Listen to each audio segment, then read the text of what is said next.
This episode of Recording Studio Rockstars is brought to you by OWC, Jay-Z Microphones, PreSonus, Spectra 1964, and API Audio. So get ready to rock. Like, all that stuff is really happening so much on the fly, too, you know? I'd say especially with Rick, you know, there's no like, don't worry, it's going to sound great later. You know, like, it has to sound great now. Otherwise, we need to make some changes. Yeah. So you kind of know, like, right away if it's going to work or if it's completely not the right vibe.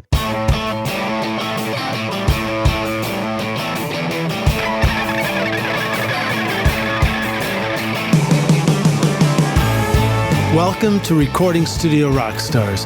I'm Lid Shaw, and this is the podcast created to help you become a rock star of the recording studio.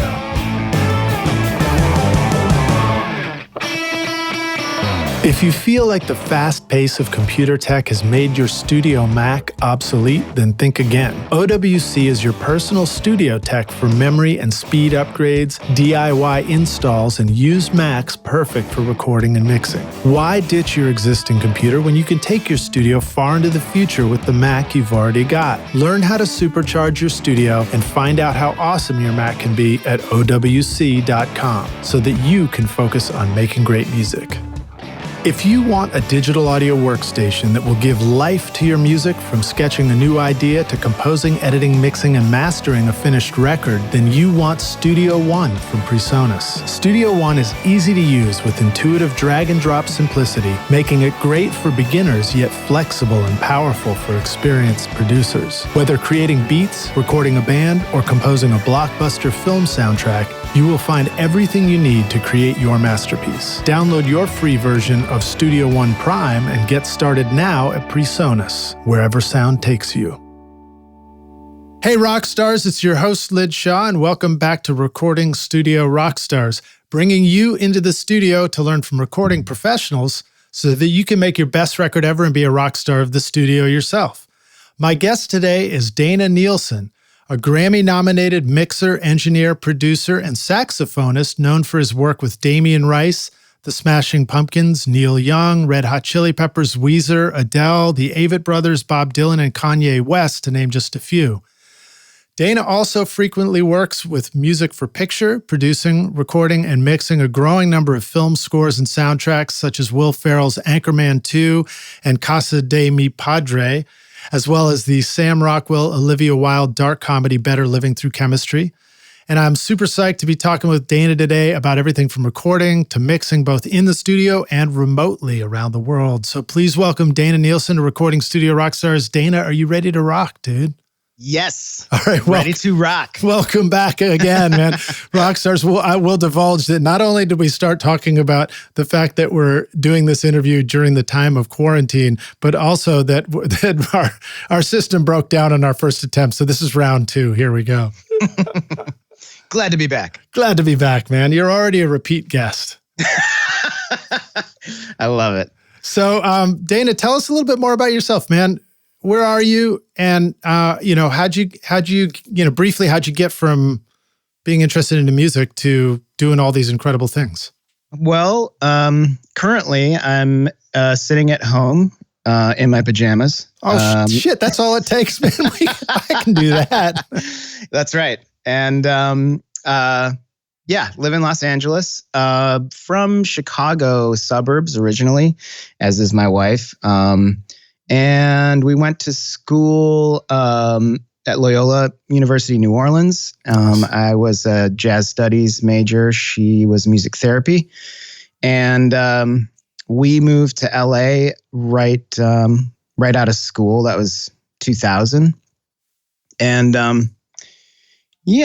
guess, in college, I got really into the studio that was there. And are you a guitar player? Not really. I mean, very poor one. I think I saw one of the videos that you shared with us is your brother playing, right? Yeah. Incredible. He's an amazing guitar player. Yeah. That'll really mess you up for wanting to pick up a guitar. Oh, yeah. He is such a devoted, like always, even as like a little kid, he would just practice. Very, very serious musician, and it's a treat to be able to work on projects together. Now he's still in Chicago, and we did that album in Chicago. It was a lot of fun. It's really cool to be able to continue to make music with him. And that's the Lapis Trio or Lapis Trio? Yep, Lapis Trio. Lapis Trio, great stuff. Yeah. So we'll come circle back and talk about that in a bit. But very cool. So studying jazz. So you weren't playing on an instrument, or you were studying on guitar and then like picking up the studio thing? Yeah, my saxophone is my. Oh, right. I'm so sorry. Yeah. I knew that. I already knew that. No, all good. So yeah, I was. Let's go back and listen to your intro. Yeah, I was studying saxophone, which I've played since like the 4th grade, I think. Before that, it was piano. Started like Suzuki piano at a real young age. Yep. And so I like as an elective for the jazz program, I started taking recording techniques classes and electronic music, and I really just like loved it. I mean, even in high school, I had a like I had Cakewalk and on a PC like IBM ThinkPad or whatever this huge laptop was called. And was really into like MIDI sequencing and stuff. I knew I really dug creating music that way, especially as like I play saxophone. It's like a melodic instrument, so it's hard to be a one-man band, but like I really got into MIDI sequencing in high school, maybe about senior year. And it's like, oh my gosh, I can make a whole track, just me, or, And you're still doing a bunch of that now for composition? Oh, yeah, all the time. What are the tools you use now? You're probably not using Cakewalk anymore, huh? No. I'm mostly, forever and ever, I've always just done it all in Pro Tools, which has always been, I started using Pro Tools maybe in 94, something like, or... No, later than that, 96 or something. Anyway, so really like comfortable there. But lately, I guess for the past year and a half, I've been really just digging into Ableton Live. And that's been really, really fun. It's, hard teaching an old dog new tricks, but I not for lack of trying, like I subscribe to tons of, free and paid, tutorial things and, buy lots of books and read and just like, like kind of a mix between Live and Pro Tools. Yeah. Ableton Live is so great. And, I remember the first thing you have to wrap your brain around, you probably did you get into it like right when it appeared, or did you wait until more recently? No, like just a year ago, I think a year and a half ago, I started. So was it like the, what do they call it? The clips or whatever? It's like there's 2 views in it. You can either be sort of triggering samples, or you can be thinking about it like a timeline. Yeah, exactly. Yeah. I think it's like session and arrange view. Yeah. The arrange view is like very much like Pro Tools, just a timeline. But yeah, that clips view is, whatever it's called, is really the special thing. It's just a different workflow, and it's cool how everything you can always be playing back and popping into record, and there's no like stop and start, so you can just keep moving, which is even really like neat. Dragging a plugin on and like totally messing with the mix doesn't. I don't think it kills it, right? It keeps rolling. Yeah, it'll just keep rolling. It's pretty cool. I mean, I guess if you certainly with any of their stock plugins, they're really efficient. Yeah. And if you throw like Contact on there or something and load up some big sample, it might stop. I don't know. We'll have to try it. Tried it. Yeah. I think if you turn the computer off, that might stop it for a moment. Do it. Yeah, exactly. Or maybe if you open Pro Tools. That's right. Yeah, and I've got like the Push 2, which I really dig, and Machine, Native Instruments, and all kinds of synths, and How do you use Machine? So I'm really intrigued by Machine, and a lot of people have talked to me about how you can be so lightning fast. But then when I've seen it in a studio that I was teaching some kids in, it was kind of hooked up to Logic, and then in order to do anything, you seem to have to do everything within a plugin window in Logic. And that confused me a bit. So what are some of the ways that you like to use it and find it's got a great flow?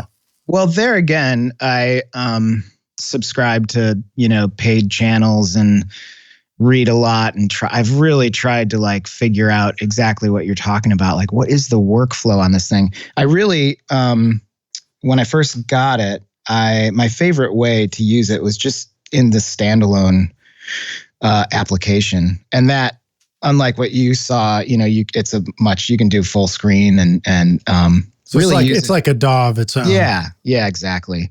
And it's really fun if you're just using it as a DAW, whether in the standalone application or in a tiny plugin window within a different DAW. It's really cool and it's really fast and it's fun. To make a long story longer, I think my favorite workflow lately, and I've tried a bunch of them, is just using it as a sound source. And like, I'll even route like,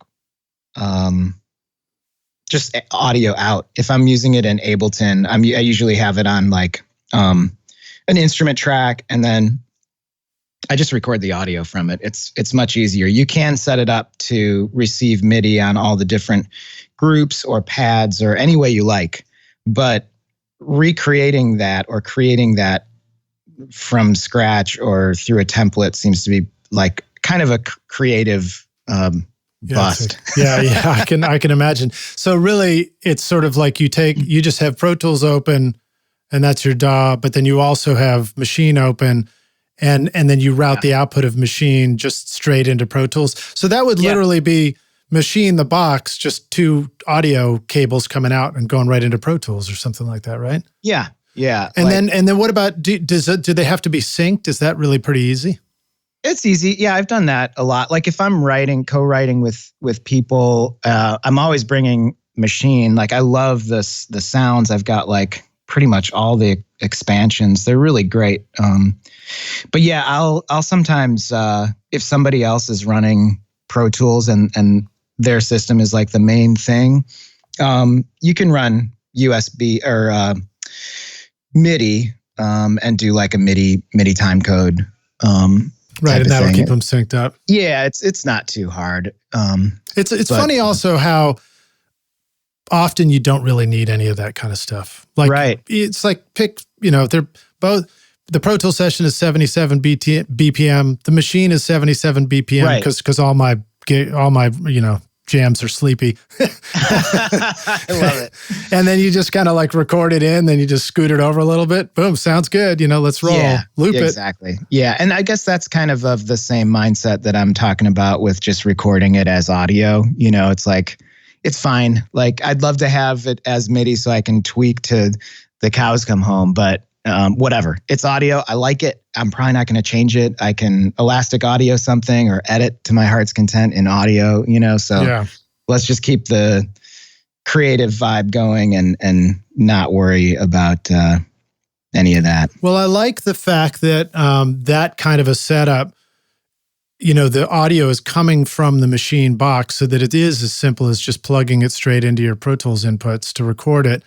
Because when you try and have like a Pro Tools session going on and then another one going on, and then you're trying to figure out how do I tap the output of this into something else, and like your drum pads are just a controller on the desktop, it gets trickier because then you're like, well, how do I get the audio out of this and into that? And right, yeah, I do. Well, that's one of the things I really dig about taking it elsewhere to write with people is it can be my interface for Pro Tools or Ableton or whatever I'm using with my laptop.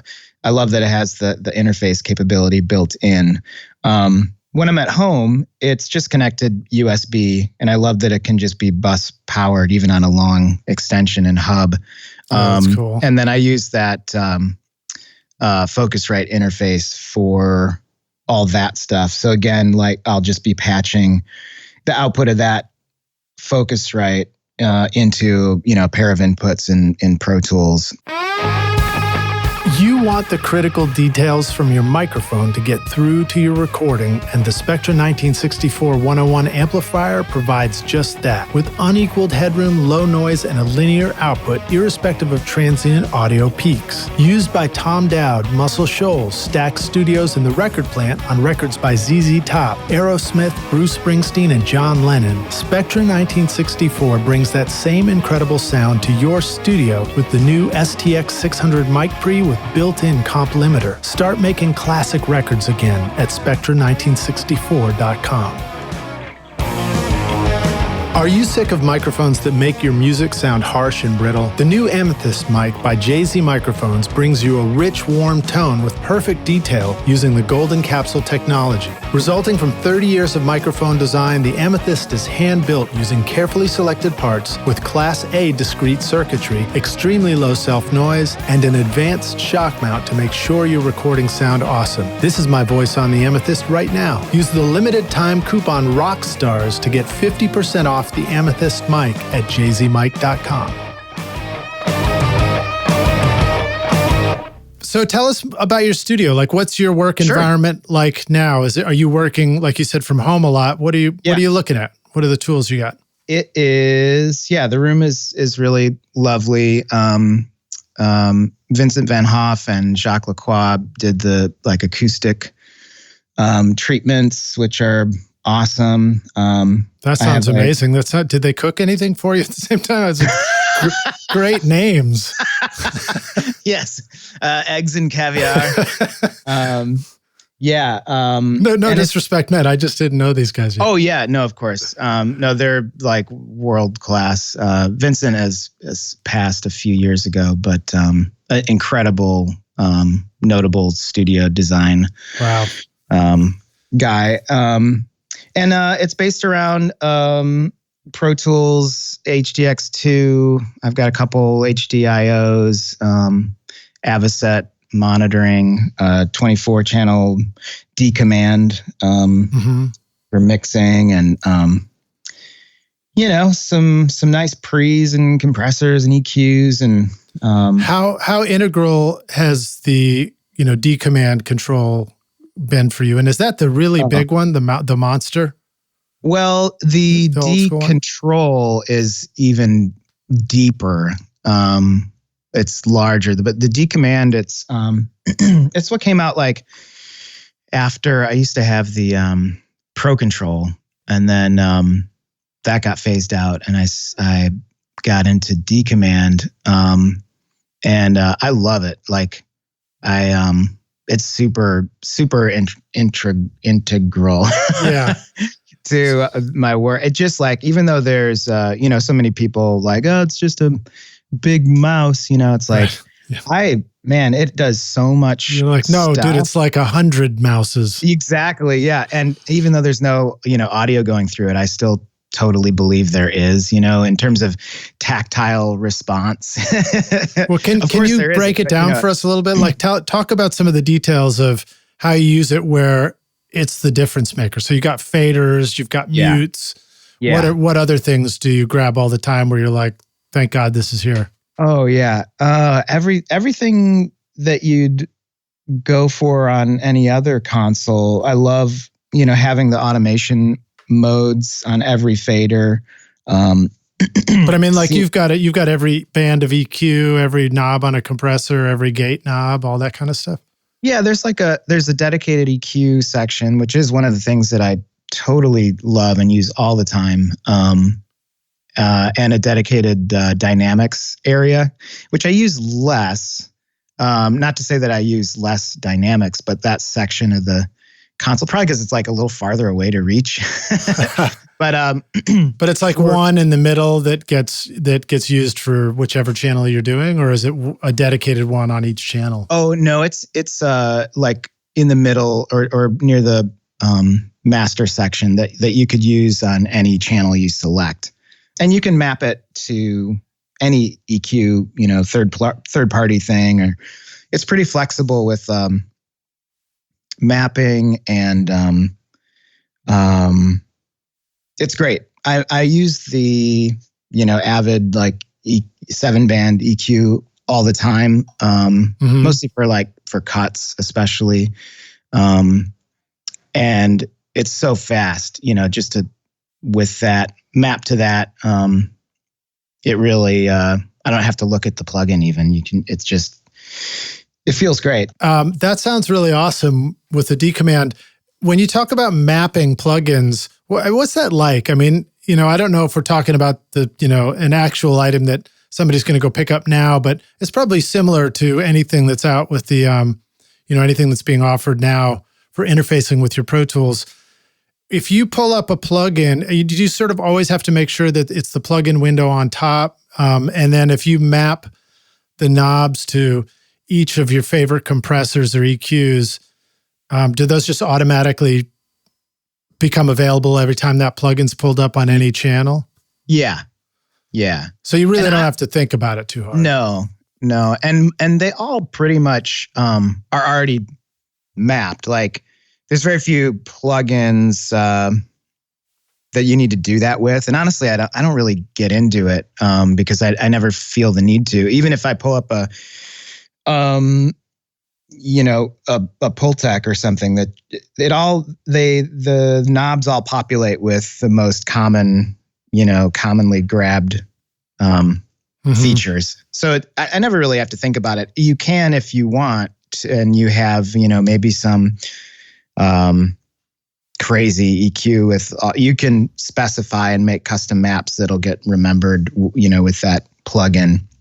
Well, I have really get into it. I have one of those old Command 8s, and yeah, it's very cool at times for a lot of things. But when I would try and map it out to plugins, it always just felt like really weird. It felt like it was misusing a bunch of knobs or something, for that purpose. So it's got to be pretty cool when it's really tied in. I also have something here called a Studio Live console that integrates really well with Studio One from PreSonus. Oh, cool. And I haven't gotten deep into it yet, but I'm excited to because, same thing. It's like, I should be able to pull up the plugins and work that way. So that's awesome. Right.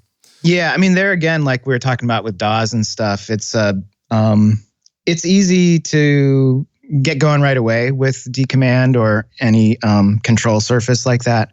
Because there's faders and you're like, cool, faders and mutes and pan knobs and whatever. But there's really, like, if you really dive deep on it, there's, at least on the D command, there's so many deep, cool features that you can't even do in the software, like without the D command. Like, I mean, I just love like the making custom fader groups and like you can, this is kind of how I run my submasters and mixing where, the kick and the snare and the rest of the kit, maybe bass, guitar, piano, synths, percussion, whatever. I'll have maybe 12, stereo submasters. And my session is organized one way, but I can make these custom fader groups on the D command where I can reorder tracks to my heart's content, put things next to each other that I don't like next to each other in the screen layout. It's really cool how you can put together a little macro session on the faders without changing the way your session is organized in the computer. That makes sense. Yeah, and just all like the VCA spills and it's really like I'm they're phasing all this stuff out for, of course, the S6, which I've also used a bunch and really dig. All the Yukon stuff, So I know I won't be using this forever and sort of like looking at what's next, but in no rush to make any moves. I really like my workflow on this thing. Very cool. And so now, do you also have like a full suite of mics there in the studio, and are you doing full on recording and tracking and things? Yeah, because it's a like home studio. I don't have like any isolation. I don't record like full bands here or anything like that, but certainly a lot of vocals and overdubs, guitars, bass, keyboards, a lot of like recording for writing or pre-production as well. Just no like full bands and drums and stuff, just because there's no real space or isolation to do that. We'll get into it in a minute, but you've done some great recordings with full bands in one room too. So I'm going to ask you about that in a moment. But also just give a shout out and a thanks to Andrus over at Jay-Z Microphones who actually introduced us. That's right. I've just gotten in the Amethyst mic here, and I have some of their mics, which have been great. Yeah. And have you ever used their stuff? I'm actually talking to you on a Jay-Z mic. Oh, cool. Which one are you using?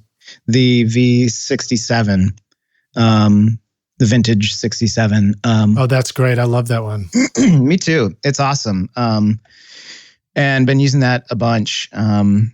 He's awesome. And the mics are incredible. Didn't you do some remote recording or something like that? Oh, also I should divulge, I'm actually just on my dynamic now. So fail for you, Lidge. You're not on the JC at the moment, but I will be bringing that on some cool videos and stuff. So what was the remote stuff you did? You shared a YouTube video of you guys out in the, I don't know where it was, like the African Sahara or something. I don't know where it was. It looks like it. I mean, I'd never been to Utah. That was all in Grand Staircase National Monument area, Escalante, Utah, which was chosen because of the diverse landscape. There's each song on this album. This is an album I co-produced and recorded and mixed for my friends Endless Field, who are a duo, acoustic bass and acoustic guitar, percussion, hand percussion. Mm-hmm. And we've been planning this album for a year and a half or something. A lot of planning went into this. There's a video that goes with every song, and multi-camera. And so the idea was to have it look different. Each song have a real different landscape behind it, and that really showcases the beauty, in nature there. And it's really stunning. I've never seen vistas like this or locations. It was really difficult. It was all, we spent a lot of time designing this rig that would be running fully on battery power. What did you end up using for something like that? It is a product by Goal Zero, and they make a lot of different batteries. It's really trippy, man, to even in our initial tests, seeing a Pro Tools session run outdoors with no power attached to anything is really, really wild. So that thing would give us maybe 3 hours, 4 hours of recording. But even more, because we have this solar array for it that's on a long cable that you could, so we'd put ourselves in the shade, hopefully, and brought a canopy as well. It was pretty hot some days. But then when you can run the solar panel out to a sunny area, and you can get incredibly long recording times. It was really, really something. And the music's beautiful, and it'll come out in, I think, beginning of June. Right on. Not to make light of it, but I can picture the comedic moment where you turned to your recording assistant and you said, "No, I said canopy, not canopies." You guys are out there cooking in the sunshine. Oh, we did have some good cooking. It was fun. Really awesome group of guys, and we had so much fun, and did a lot of great cooking at the end of each night. So you guys have a big battery pack and the solar charger, and otherwise it's laptop and Pro Tools and regular interface or something like that, and mics, same stuff you would normally use? Yeah, that was my dream from the outset, to like not really compromise my own workflow. Right. And thankfully it worked out. If you're ready to upgrade your studio to the famous sound of API's large format consoles, then you're ready for the Box, a small format console featuring the same analog circuitry and original 2520 op-amp design that has made API famous for 50 years. Record through 8 world-class mic pre-channels, mix through 24 smooth-as-glass faders, and blend mics, analog effects, and parallel compression at the speed of electrons rather than the speed of your computer latency. Upgrade your home studio to legendary status with The Box from APIaudio.com.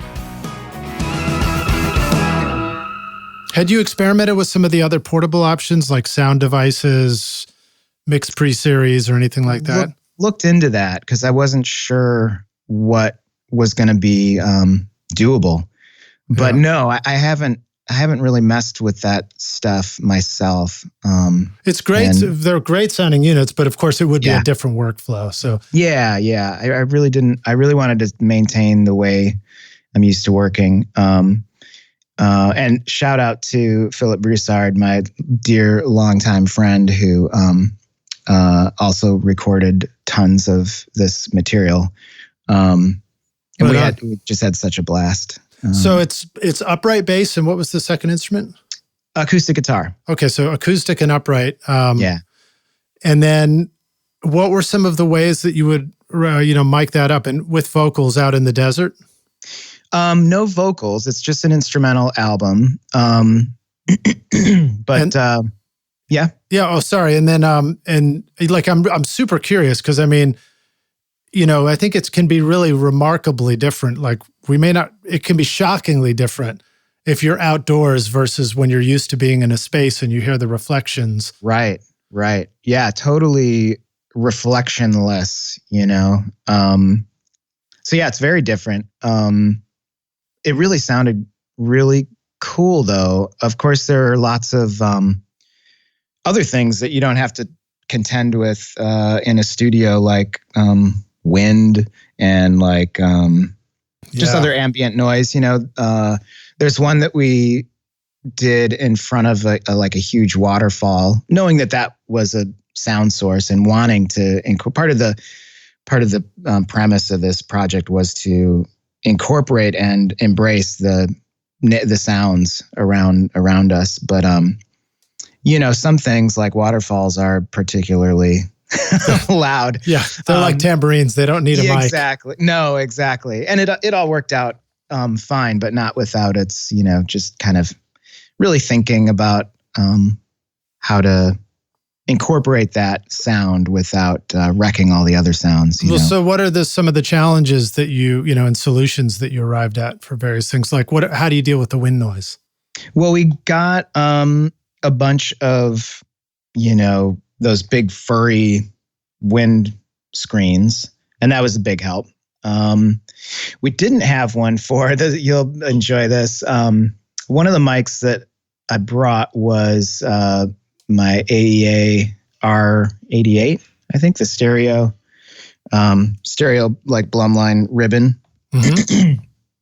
And which was a little like, am I really going to bring a delicate ribbon out into the wilderness? And it did, and it was fun. It sounds awesome. But to get a windscreen for that, I don't think AEA even make them. And there are things you can buy, but they're really expensive. And so anyway, we ended up wrapping it in foam and securing that with rubber bands. And then because that looked hideous on camera, we put I think I brought a big, a black, I don't know, some kind of sock or we found something. You know, it looks weird. It's all lumpy. Yeah, I think I said I was just pulling up the video now and looking at it. It just looks like you wrapped your T-shirt around it or something. Yeah, we found something that worked. So it's a strange look, but it worked great. It didn't, really make it. It didn't affect the sound, terribly. Yeah, I've done some tricks like that in the studio before. I remember using some mics on drums, and it was just too bright for me. Mm-hmm. And I sort of remembered the story about putting toilet paper over the NS10 tweeters. Yeah. And I was like, well, why don't I just go put toilet paper over the mic? So I wrapped. Oh, cool. I mean, of course, you wouldn't do that now during quarantine, but you'd never be so cavalier with precious toilet paper. You get a slap on the face for that. Or at least you'd carefully fold it away for later afterwards. That's right. But I just wrapping the toilet paper on the mic totally, you can like kind of dial in the top end a little bit and stuff. That's cool. But it looks like some of the other mics you have going here, it looks like you're using the Jay-Z Black Hole and then maybe the V67 or something with those little furry windscreens on them. That's right. Yeah, those were the main close mics for the bass and guitar. And they were great. I just gotten them and have been really into them since. And then, so you're just listening on headphones. So you sort of did you have to train yourself to make all your judgment calls in a pair of headphones, or did you find that was an easy transition? Used to that. No, I don't like getting sounds in headphones. I love listening to stuff on headphones, but it's tricky to get sounds. To initially find the sound in headphones is hard. I usually and I have to do it all the time at home because I don't have a vocal booth and I'm constantly recording vocals and right. I've got it pretty figured out. What sometimes usually when I'm working with a singer, like I'll do a pass as I'm getting levels and then be like, do you mind if I just want to listen outside of headphones before we get really going on takes. I want to make sure this sounds speakers like I think it sounds. And it often doesn't, it's like you take the headphones off and it's like, oh man, that's not right at all. Like EQ choices and things. And I like to do that stuff to disc, so I'm always going through, at least one EQ and compressors and stuff like that. So to miss that on headphones, to miss the mark, and do a bunch of takes without checking it would be, could be a bummer. Yeah, I actually do the reverse. So I'll be dialing up sound in speakers, but then before we get going, I'm like, okay, hold on a second. I'll solo the vocals and play back a few spots, and then I'll put headphones on. And it's like, in your case, you're maybe talking about tone choices, but in mine, I'd be like, good God, please, Lidge, remember to check so you're not screwing this thing up before you put in all the time and effort into this vocal. Yeah. Like checking for distortion on loud notes and things like that. Yeah, totally. So yeah, it's tricky, the headphone thing, getting sounds, but I'm pretty used to it. And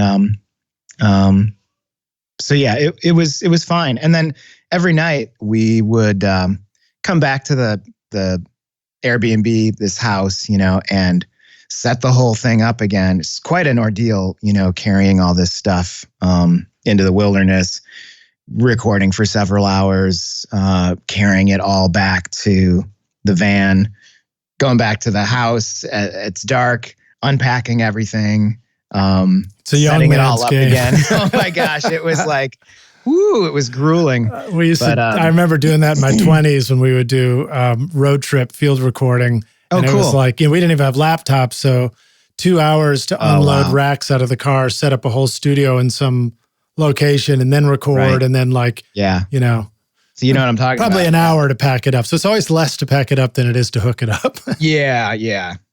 So we would, we'd always come back to the house, reset up the rig, this time with speakers, and listen through to the day's work. And it was always a nice surprise, like sounded really cool. And I bet it's a lot of fun to sort of hear those spaces again back in the hotel room. How would you describe what you feel like you heard in these outdoor spaces? What were the things that surprised you about the sound of the space? Did you just always hear nothing, or did you hear stuff?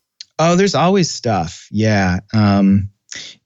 Whether it's, little bits of wind or birds, bees would like fly around the mics, which is really cool. And very awesome, like in a, headphoney binaural, stereo thing. Oh my gosh, there's a bee in my head, all kinds of cool noises. We tried to be pretty far away from roads. But sometimes you'd be like, oh, there's a car, Right. Yeah. I remember hearing people talk about doing remote recordings, and that there's almost nowhere left in the world now where you don't hear some sort of man-made something in a recording. Because flying over. Even if you're in the middle of nowhere, there's going to be a plane that flies over, except for maybe right now. Yeah. Right. Yeah.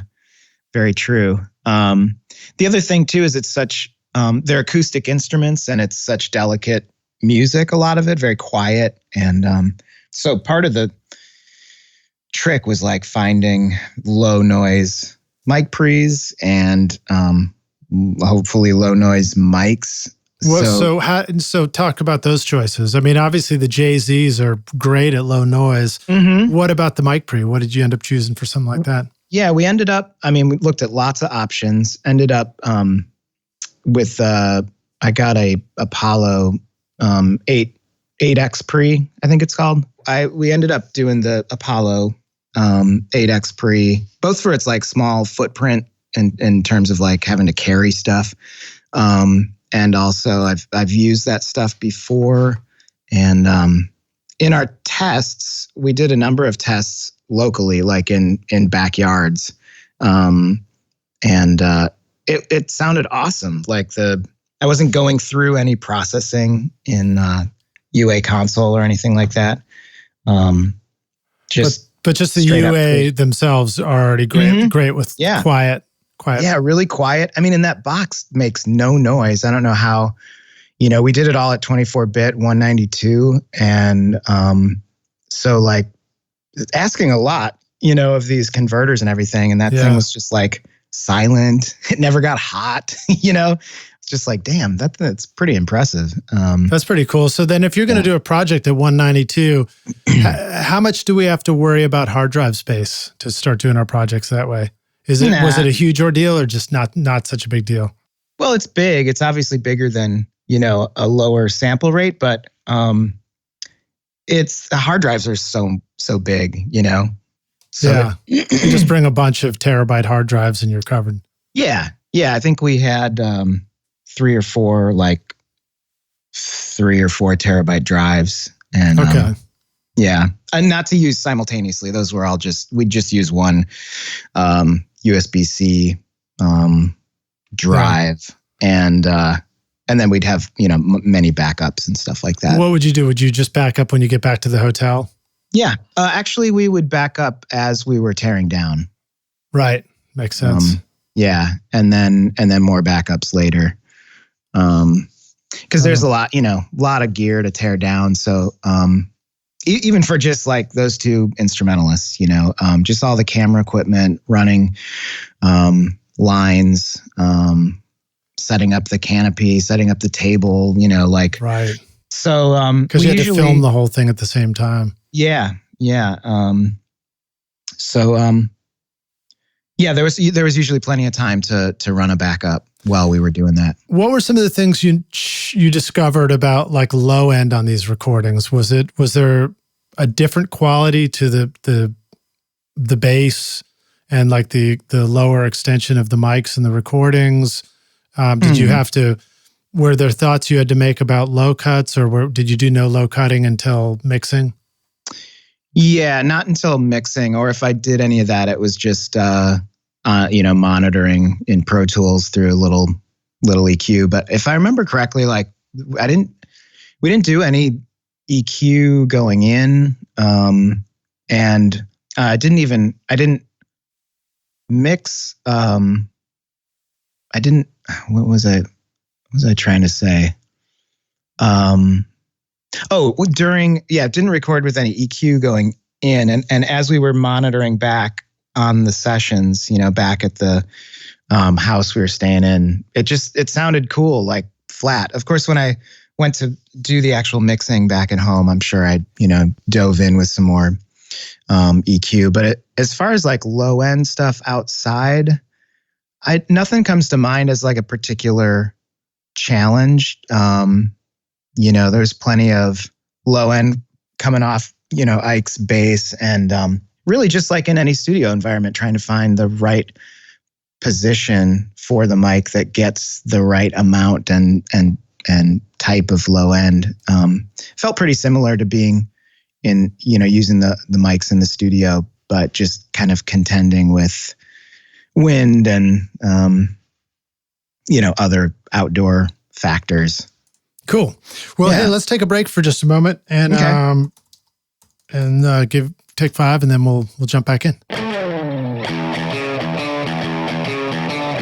You know what it feels like when inspiration hits and you want to capture your great song idea, but then the studio gets in the way and it's just no fun anymore. Wouldn't it feel awesome if you could simplify the process of producing your music from inspiration to final masterpiece? PreSonus Studio One is a powerful digital audio workstation that helps you compose your music with a complete collection of virtual instruments for keyboards and drums, MIDI tools for hip-hop, EDM, and film, a flexible sketch pad with chord charts and key recognition for songwriting and arranging, and classic effects pedals and amp simulators for guitar and bass. With 37 high-quality effects plugins, integrated Melodyne, and drag and drop flexibility, you can easily edit and polish your mixes. And Studio One is the only DAW with a built-in mastering studio so that you can take your record from writing to radio ready all in one place. Download your free version of Studio One Prime and get started now at PreSonus, wherever sound takes you. If you're using a Mac in your recording studio and you're tired of feeling like the studio setup you worked so hard to create is becoming obsolete too quickly, then Otherworld Computing is the solution for you. OWC can help keep your existing Mac and studio current and relevant so that you can make great music. Whether you need to upgrade your RAM, install an SSD, add more connectivity, or simply find a great used Mac, you can get the most mileage out of your studio with OWC. Offering a vast library of DIY install videos, 24/7 friendly support, and free shipping in the US on most items over $49, there's no need to get frustrated when you can achieve the speed to create and the capacity to dream at OWC.com. Hey, Rockstars, we're back now for the jam session. My guest today is Dana Nielsen, joining us from... You said it wasn't exactly Los Angeles, but it's Los Angeles area. Yeah, right? it's part of LA. Yeah. Okay. Awesome. Well, so we're going to jump into like some specifics, talk about some sessions and get some good stories. One of the very cool projects that you shared with us was the Lapis Trio, your brother playing just unbelievable nylon string, classical jazz guitar. And I thought it would be worth asking you, to share some stories about that particular session, about recording it. What did you learn, about recording a classical nylon string guitar really well? Because it's just great sounding. Oh, thanks.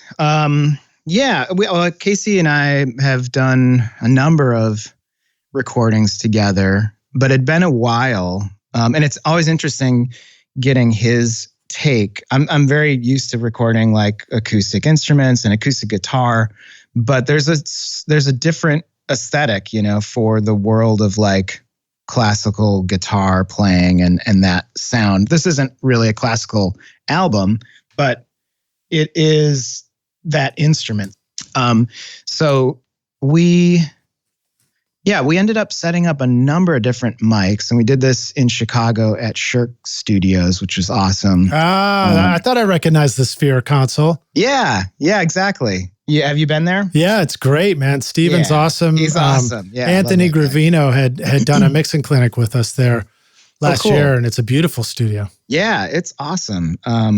Casey found that spot. And I think some of his friends in Chicago had made albums there, and it was great. And working on that console was fun. And he's got such cool gear there. And we ended up, I'm always like printing a running mix off the console, the stereo bus, to just refer back to like, this is how it sounded when it went down, and you have an instant rough mix. How do you do that? What's the way to manage something like that in that situation? Like, how do you literally route things and hook stuff up? Yeah. Well, because I was monitoring on the console, it's just a matter of taking the stereo bus out and bringing it back into a pair of inputs in Pro Tools. And then usually I'll send that track to a separate 2-track button on the console. So you can just pop back and forth between what's happening live off the floor on the faders, and then a different source button on the console to hear back any, mixes and stuff like that. But aren't you using Pro Tools already to record all the individual instruments? Yep. It's just another track that we throw in to record below all the instruments. I see. So while you're doing an overdub, you're also I guess not hearing it as a mix. Not an overdubs, just for like getting main takes, full band takes and stuff. We're always recording the output of the console, the stereo bus, like as we're hearing it in the studio. It's just getting a snapshot of that. And then when and where does that become useful? Is that just more like, this is great listen back material to see how the session went? Or is it, would you actually reincorporate that into your final recording somehow? No, it wouldn't get reincorporated, but it's more documenting the way we all heard it when it went down. Like what were things sounding like? Why did that take feel so? I remember that feeling awesome. Yet here we are the next day, and the faders are different, and the multi-track playback, it's not sparking me the same way. If you reference that mix, basically right off the console as it was going down, as you were experiencing it live, it can reveal a lot of clues. It's like, oh, I know why that felt so cool, because the guitar was pushed way louder in the mix, and it just captures the balance that you've got going. And in the case of Casey's album, the Lapis Trio, I liked those live mixes, and we just used them. And that was also 24-bit 192, and so I just ended up like kind of doing a little mastering on those live mixes. So it really was, even though we recorded it multi-track, we didn't use the multi-track. So that live mix did make the final cut. It did. Yeah. That's a trip. That's great. Yeah. Well, that's a cool concept because, if you are working in a console, I mean, I think you could actually mimic this in Pro Tools now, come to think of it, because if you also record all the band performances as a stereo mix on a separate stereo track, there's a lot of little changes that happen with headphone mixes and everything along the way during the day. And unless you do a hell of a lot of save as's for your sessions, you would lose all those moments of what exactly it sounded like at a certain take. Right. And your method is cool because you could actually capture them where you go back and you have a reference of exactly what it sounded like to everybody. Yeah. Yeah, exactly. It's really critical. I mean, it's something that I've learned working with Rick Rubin. He always he references that stuff. Nice, man. Always. Let's back up the train here for just one sec. Tell us about working with Rick Rubin. Oh, it's amazing. He's incredible. I've worked with him for I don't know, maybe 15 years or more. I can't remember. Wow. What, maybe 2003 or 4 or something like that. Yeah, I mean, I've learned just countless things from working with him. And is that the Red Hot Chili Peppers credits? Yeah, a lot of credits are stuff that I've worked on with him. Yeah, the Smashing Pumpkins stuff, the Avett Brothers stuff, all kinds of things on my discography are with him. That's cool. Yeah. And sometimes I'm recording, sometimes I'm mixing. Along the way coming up, I did a lot of assisting and second engineering and editing and a lot of editing. So that's the thing that he will always reference, like if I'll do a mix, maybe it's like even several mixes later and he might still be asking like, let's hear that, the way it was that day, do you have that thing? Oh yeah, of course. I got that here. We can check that out. And, cause for him, that's his memory of it. That's like when he was in the studio and when the band was playing and when they'd done enough takes or options to where he felt like this is the take. This is good. Like we got it, Yeah. So it's a great tool to have that as a record of that moment when you felt like things were great and we're heading in the right direction. And this is a take to keep. And we're either going to overdub on it or we're done, and then it's a matter of mixing. So it just becomes a point in time to reflect on or use as a reference as you try to make things even better. But sometimes we can mess things up that were already cool. You know what I mean? Yeah. Oh yeah. I definitely know what you mean. And I'm pretty sure I practice it. Yeah. I'm a pro at messing things up that were already cool. Yeah. I mean, that's just like the natural progression of doing. If you do one more take beyond the keeper take, you've already messed it up. Yeah. Right. Yeah. It's interesting. What are some other things that you remember learning from Rick? What were some things that really struck you early on about working with him? Well, obviously just his style and his vibe in the studio with artists is really unique and calming. And of course, he's a legendary dude. I grew up, knowing who he is and loving the albums that he produced. And so there's that sort of like self-imposed sort of like intimidation early on, when I was starting out. But he's not trying to create that. He's very, very calm and patient. And it's great. And artists really love that. And he really creates a space that fosters kind of like creativity and tranquility. And, so that's a really neat thing that I've learned just by observation, and being in other studio situations, with other people that aren't like that, where things get really crazy or, high stress. Of course there's stress in like trying to do a great job and that type of stuff. But I feel like in working with Rick, there's no need for high, anger and emotions and stuff like that.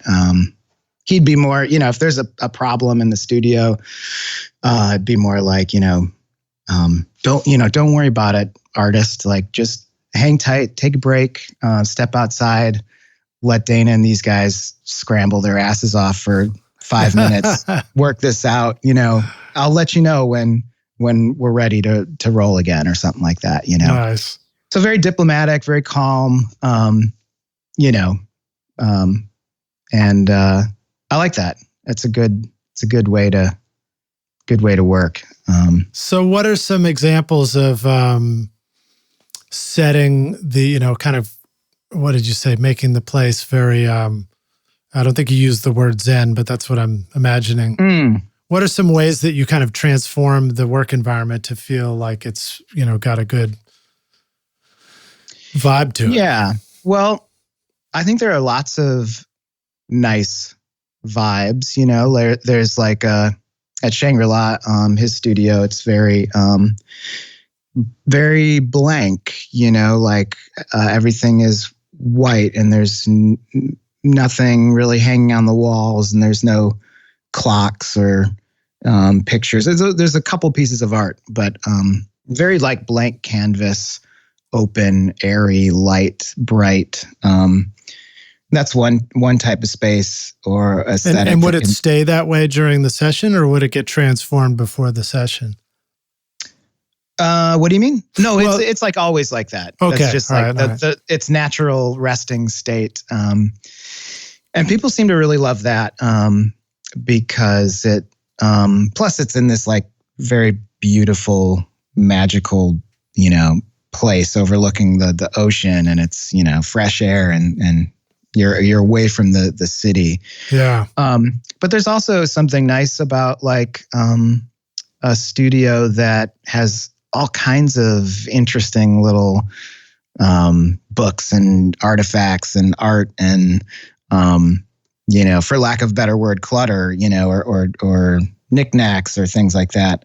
Have you ever worked with Jack Joseph Puig over at no, that's a good example. Ocean Way, yeah. I think of his room as like just that's a great endless bit of stuff to look at. Right. But I think for me, those are both spaces that I really love. But for me, it's like, and you could say this of Jack Joseph's room, which I got to visit once a long time ago. It's organized, it's like, for me personally, like I need my workspace to be organized, even if it's filled with objects, interesting things.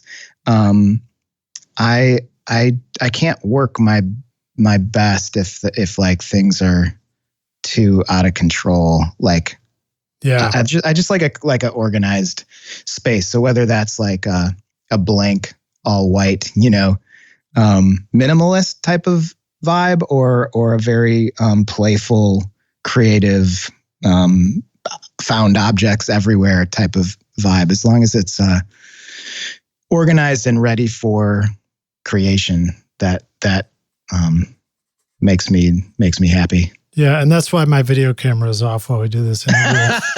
I don't want to throw you right now. That's great. That's great.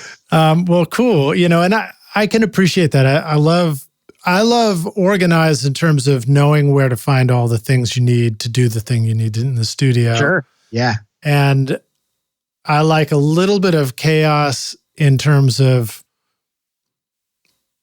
I guess, just the unexpected in creation. Mm-hmm. Yeah. But you're right. The proper balance gets you the result you want. Yeah. Yeah. And, sometimes like I'll start, everything will be, organized and ready to work. And maybe I'll be working on a certain project for, a couple days or something. And the room will get super crazy cluttered with mics, and there's, synths laying around, and there's cables everywhere, and there's mics all over the place. And I'll come in the morning or look at it at the end of the night and be like, yes, like I made a real mess today. Like it's a creative mess. Like I love it. It looks like a lot of shit's happened in this room over the past like 24 hours. Yes. I love coming back down to the studio after a tracking day or two and the band is gone, and I walk through and you just feel the energy is just like percolating with everything set up and ready to play. Yeah. Yeah. I love it. You've built an instrument, Mm-hmm. Yeah, very much.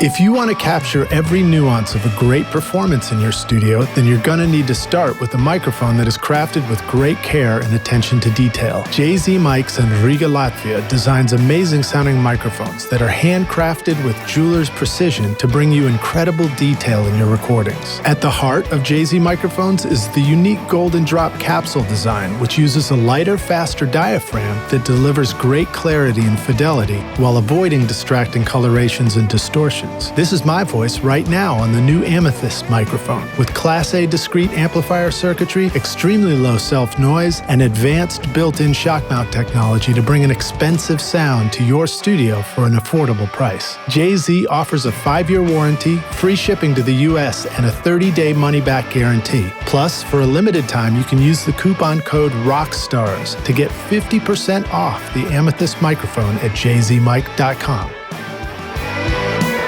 During the height of record making, Tom Dowd, Muscle Shoals, Stax Studios, Ardent Studios, and the New York City record plant all turned to one company to build their consoles. That company is now Spectra 1964, carried on today through Bill Cheney and Jim Romney. The extremely stable, high-speed circuit design of the 101 amplifier provides unequaled headroom, low noise, and linear output irrespective of transient audio peaks, giving you cleaner, punchier, dynamic recordings. Spectra 1964 brings you the sound of ZZ Top, Aerosmith, Bruce Springsteen, King Crimson, John Lennon, and so many more. Created by the missile engineers who were central in rolling out the systems that protected the free world for over half a century, Spectra 1964 literally brings rocket science to your studio. With the STX 600 mic pre with built-in comp limiter, full-frequency passive BBDI, and C610 dedicated comp limiter, start making records that last a lifetime at Spectra1964.com. Well, let's see. Any other cool stories you want to share about working with Rick before we move on to other cool stories? He's really great about mixing in terms of like knowing the difference between just like a good balance and what, makes a mix work, like what moves, how sort of structurally what needs to happen. And I've definitely learned a lot from him as a mixer. When do you play him the mix? How long were you working on the mix before he hears it? Oh, usually, a while, yeah. Like I don't want to really share anything that that I'm not really, feeling and that I think is ready. Of course, there are times when he needs something quickly and I'll be like, I haven't really mixed this yet. Are you cool if we just, I'll send you the board rough or where it is right now for whatever purpose that's at hand. And, yeah, of course, sure. But like if I'm in mix mode and I'm actually like hired to mix this thing and I'm sending mixes, definitely I've spent lots of time on it before sending it to him. So you've already gone through automation and things like that. Definitely. Yeah. What, you talked a little bit about it when you were talking about capturing the 2-track during tracking, but are there other elements to the process that lets you go into quote mix mode, which can also be a dangerous place because I've completely lost touch with what was cool about it by going into mix mode. Maybe you can talk about some of the ways you stay connected to your roots as you go into mix mode and mix stuff. That's all very much about that 2-track thing. Like I said, especially for Rick, and I've, taken this into my own, adopted this for my own as well. But that 2-track rough is referenced a lot, and so that's definitely a way to stay grounded in what the essence of the song really is. And that could apply to both mixing and also the process of adding overdubs, where let's just reflect for a bit on where this came from. What's the core of this, Let's just hear the band on the floor as they played it, So that's a good way to just and I always have that, like that and other reference mixes on a separate, button on my monitor control that's in the session that I can always whether I'll have them all playlisted. It might be the board rough, the 2-track from the tracking day. It might be various overdub roughs along the way. It might be other songs from the same album or artist, or so yeah. I mean, it's like usually whatever your reference is. Yeah. It's funny because the idea of learning to use a reference track in the studio, it often gets presented like it's kind of a little bit of a mind-blowing idea. Like until you know it, it's habitual. You might try doing a lot of stuff without a reference, and then you learn to use it, and you're like, oh my God, that's transformative. But the funny thing about it is, like, can you imagine trying to build a house without a ruler? It's like, yeah. There's a reason that we use the term benchmark. It literally is like, I'm going to cut a bunch of pieces of wood that are this long exactly, and so I'm going to actually put a little mark on the bench so that I check each one to make sure it's the same length, Yeah. It's critical, I think it's always part of the process, I think, at first is kind of ignoring all that. And for me, at least, if I start a new mix, I kind of like to go through everything, not pay too much attention to the rough mix. Of course, I've already listened to it and can understand what I'm going for, but I don't really start to check that reference or any references until I've really had fun on my own doing whatever I want, Nice. And then before I send anything out, maybe the next day, or then I'll start checking things and be like, am I crushing this or am I blowing it? Or am I getting crushed? Yes, exactly. So I really like to spend time with it, with every mix at first. And I often preface this on gigs with people. I'll just be like, are you cool? This usually works out fine. Like, are you cool? I'm just going to do whatever I want. And then I'll send it to you and let me know if I'm way off. And usually it works out great as a place to start, and it's fun for me to just discover things and try whatever I feel like, wherever the music leads me. All right, great. Well, that leads me into my next question about another great artist you worked with.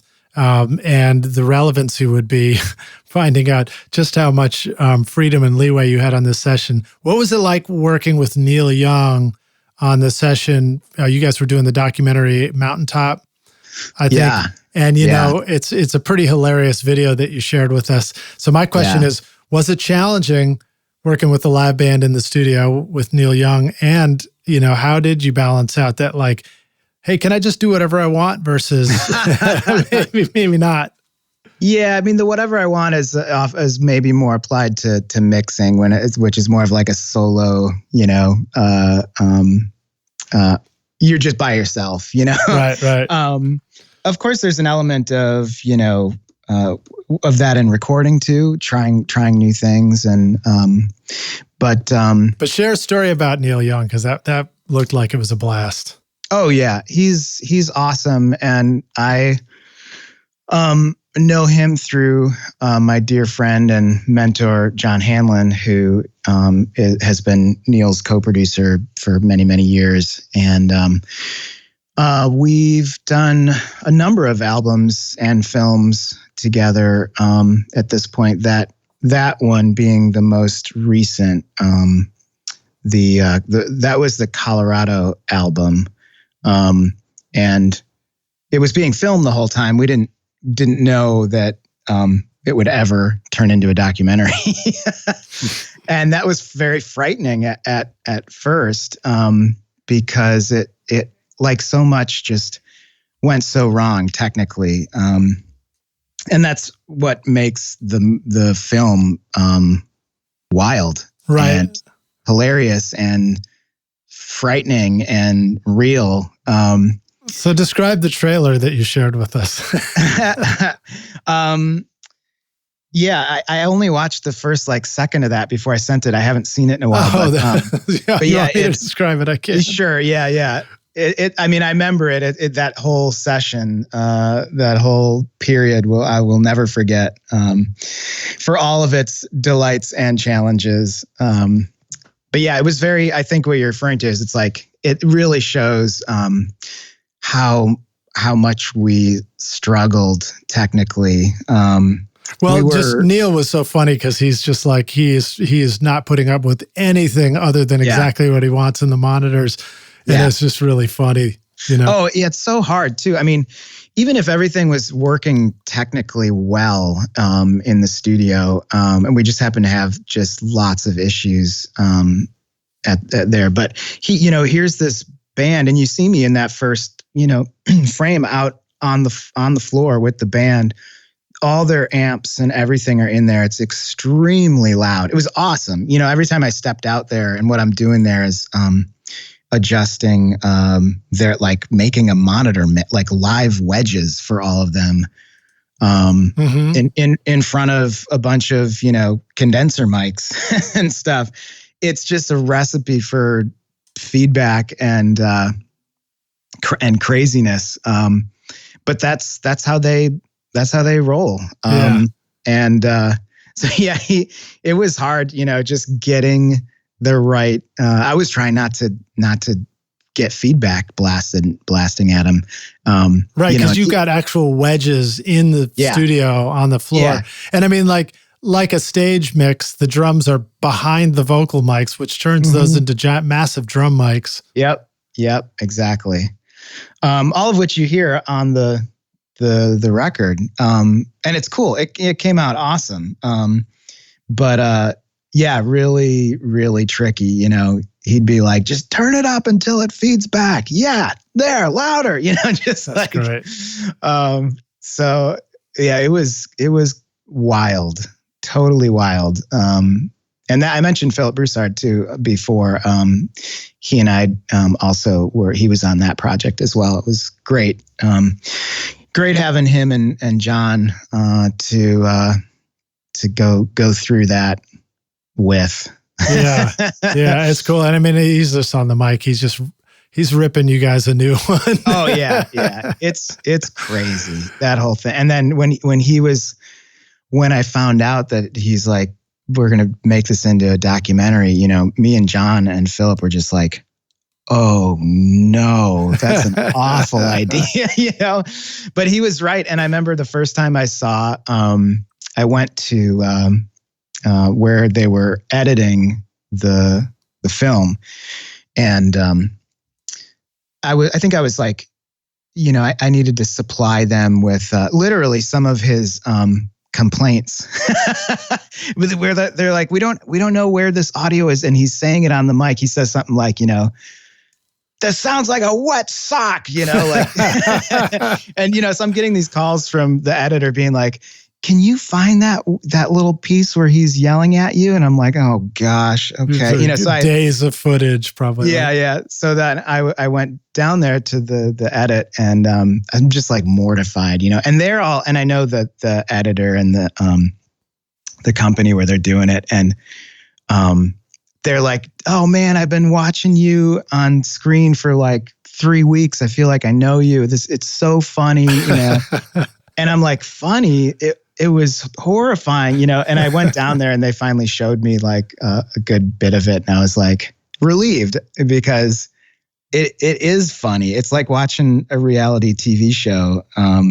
It's really entertaining for sure. Anything that could go wrong would go wrong. And it just was like, in hindsight, thankfully, in the way that they've edited it, and Neil's willingness to be so open and honest with the rest of the world about how this went down is like, okay, like it's funny. It's really, and I hope it ends up. He strikes me as somebody who can see humor in himself, Yeah, totally. This is great.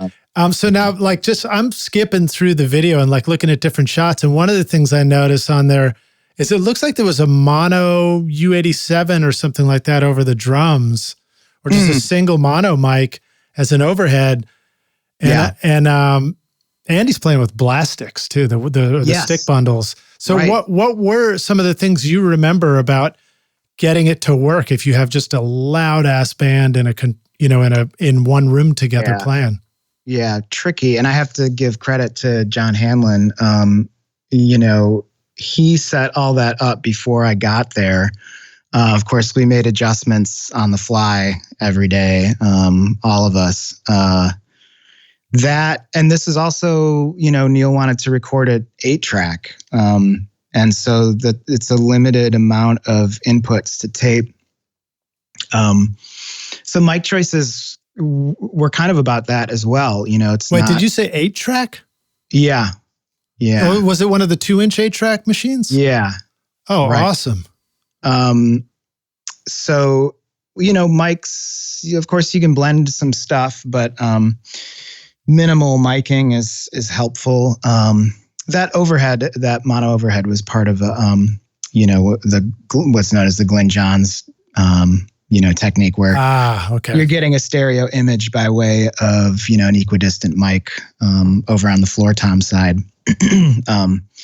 And it's cool. It's a really nice sound. We also, definitely had snare and kick mics in there as well. But well, it's great because I'm at the very end of the trailer after Neil's just been beating you guys up for 15 minutes. I guess it's only about 2 minutes. But at the very end, he walks up to the console and he goes, "Man, that sounds fucking great." Yeah. No, he's an awesome, creative, sweet person. And he's really a gem, in the face of endless technical issues. It just, it just would drive anybody batty. It was challenging, but I'm glad in hindsight, it really does read as comical. And we did everything we could. I'm not flustered or embarrassed by, Well, it speaks to the process too of working with an artist who's demanding enough to not accept anything other than what's going to work for delivering the mood of the moment. Yeah. And also, got enough momentum to not quit and just see it through until you finally get there, until you end up with this thing. And what's cool about doing sessions like that is those ones where you just have to fight to the death to try and capture everything and get it to work, can produce the thing that is, that lasts. Yeah. I think about the Stooges and stuff like that. The description of those sessions were everything was broken and Bowie would come in and, and it would just be how can we rescue this? But then that record becomes this iconic thing that lasts forever. Wow. Yeah, I guess there's something to be said about, fighting through difficulties. Yeah. And we knew right away, each day would have its own difficulties. But at the end of the day, we'd listen to stuff and Neil and the band and us as well, we're all like, that's cool. It came out awesome, in spite of all that trouble, Nice. So now how about working with Smashing Pumpkins? Was that another one that you did with Rick Rubin? It is. Yep. And another, like Neil, all kinds of people I've gotten to work with. They too were another, pinch me, oh my gosh, I grew up listening to them, So, and I'd done with Rick as well, Billy Corgan solo record before that, called Ojilala. And so I'd gotten to know him first through that project, which was really a neat experience and a lot of fun. And then especially exciting, a year or two later, maybe less, I don't know, when, he brought the whole band back and we did this really cool record together. It's a great sound. It's very, it's a very simple sound in a way. It's like, just, I think you hear just two guitars and a bass up the middle and just blazing drums, Yeah. And I think, did you get Solara? Is that the one? Yeah, Solara, yeah. That too, that's a end of the night board mix from the API at Shangri-La. Wow. Just felt cool. And I did a couple attempts at a remix.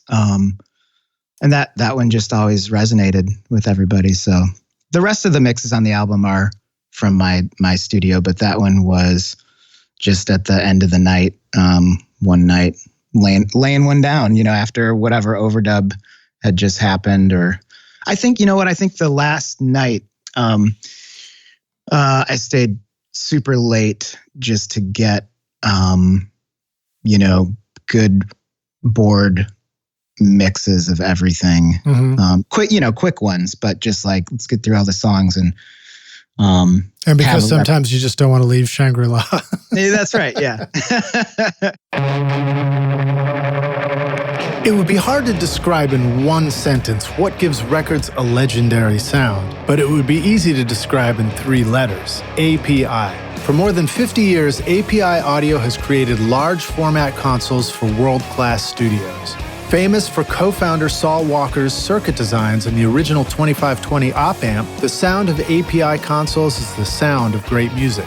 API now brings that legendary sound to your home studio with the Box, a small format console featuring the famous API circuitry that is the perfect analog addition for your digital studio. The Box gives you 8 recording channels on the left with built-in mic pre's, high-pass filters, direct inputs, and custom loadable 500 module slots, and 16 summing channels on the right, or mix using all 24 channels, including aux sends, inserts, and silky smooth faders, feeding a master section with classic API compression, switchable monitor sends, and a Pro TalkBack switch, and you've just upgraded your studio to legend status with the Box from APIaudio.com. Want to record killer drums in your home studio? Rockstars of Drums will show you how to record, edit, and mix pro-sounding drums with a Nashville session drummer in a Grammy-winning studio. Want to start mastering your own records? Rockstars of Mastering walks you through exactly how I mastered my own record using nothing but plugins in PreSonus Studio One. Want to learn how to create a mix that doesn't suck but rocks instead?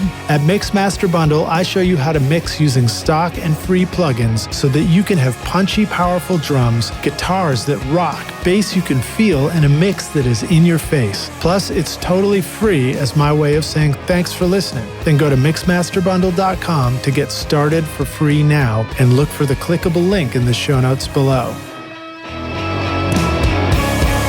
So what about the hours? I mean, when you look at Billy Corgan, you see the video and you're like, oh, these guys are working vampire hours. Was that true or not true? No. It was pretty regular. Like, I think maybe 11 start a.m. 10. Maybe I'd get there at 10 and we'd start at 11, something like that, and then maybe work until not super. I don't remember it being super late. Maybe wrap up around 10 or something like that. Oh yeah, very reasonable. Yeah. What were some things when you picture a session like that? It's hard for me to imagine, like, when does Dana eat? When does Rick want to eat? When does Billy Corgan? When does the band want to eat? Is it just like any other session for something like that, or is it a little bit more like, you just feed yourself off to the side and you never mention food? No, food. Food's always taken care of, like discussed, and menu, iPads get passed around, usually the artists will choose, where they want to eat. And then, we'll just tack on an order. Yeah. Somebody does a run from the studio. Yeah, exactly. I mean, but certainly, you're right. Some sessions we'll all eat together.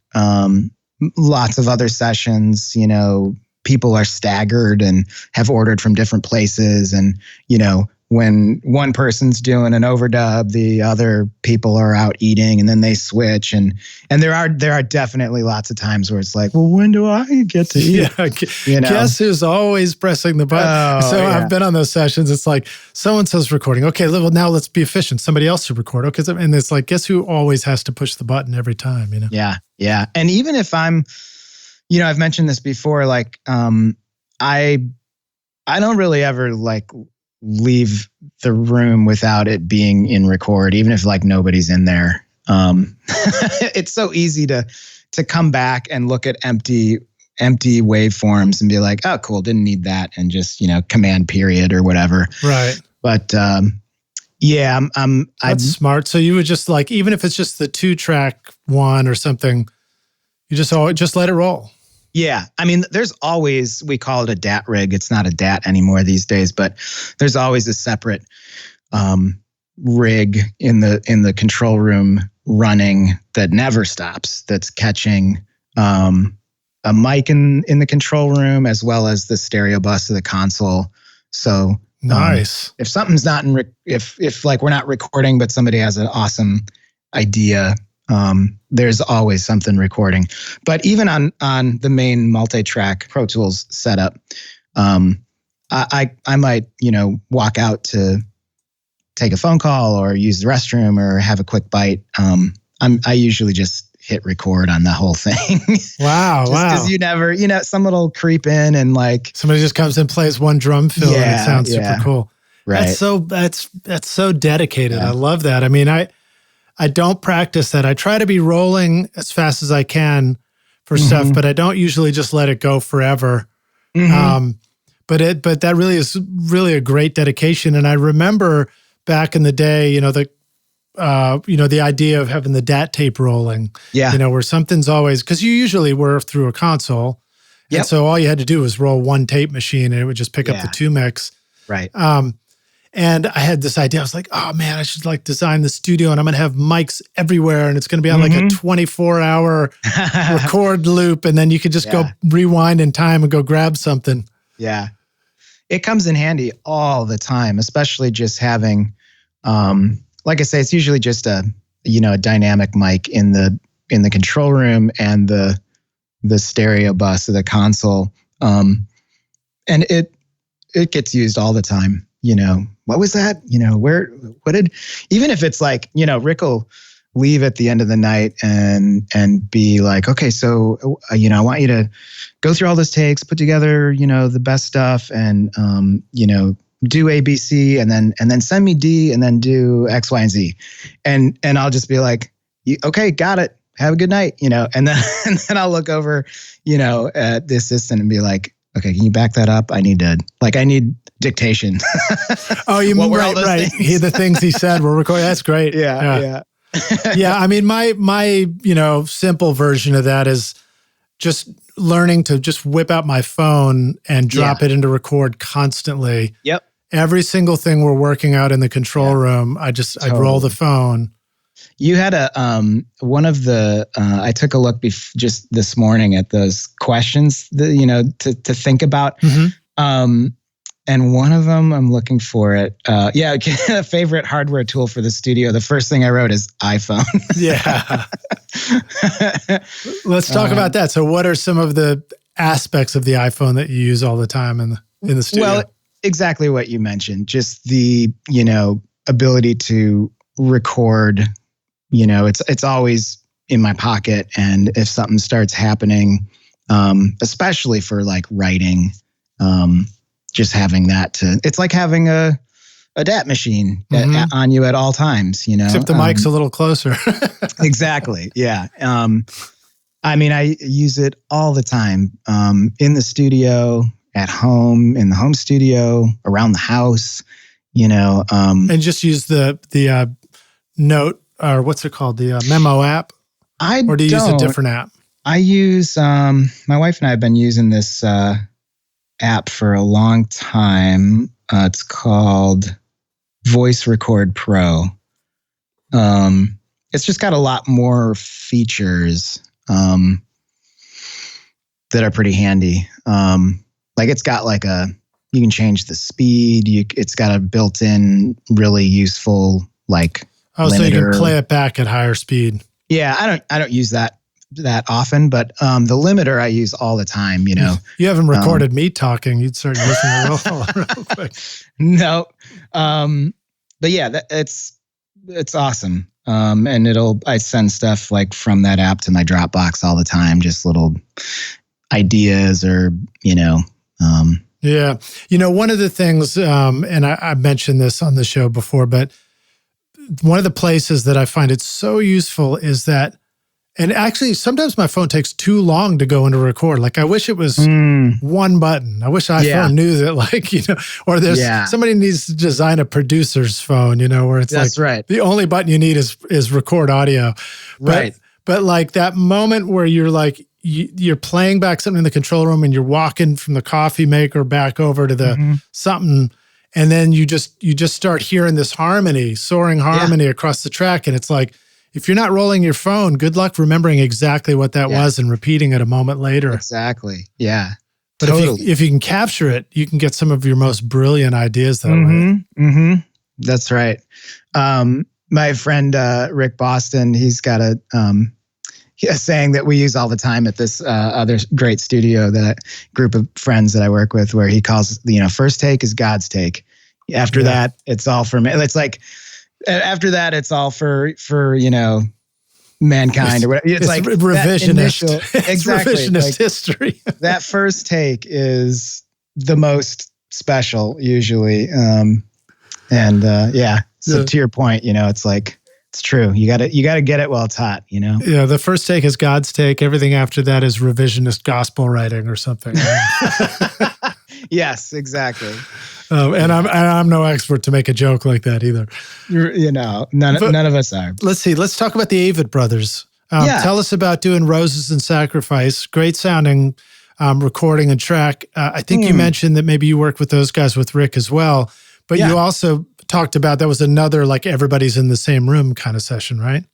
The True Sadness album was all at Shangri-La, everybody in the same room except for drums. Mike was, and I'd never done this before or since, although it did work out quite well, except for Mike's comfort level. We had him in the drums, his kit in this very narrow vocal booth.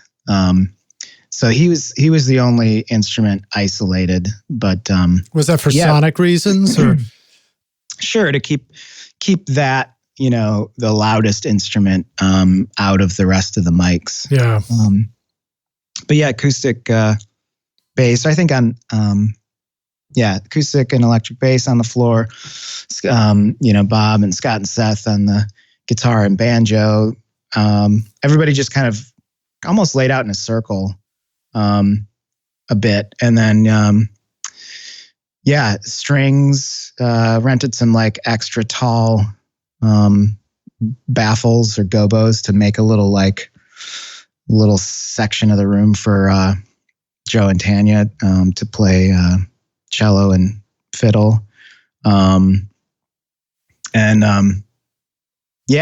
was crazy and really cool to see hear it all work. It worked really, really well. And it strikes me hearing you describe it that maybe there's two approaches. There's either the one that says these instruments are going to bleed together, so let's keep all the mics close together.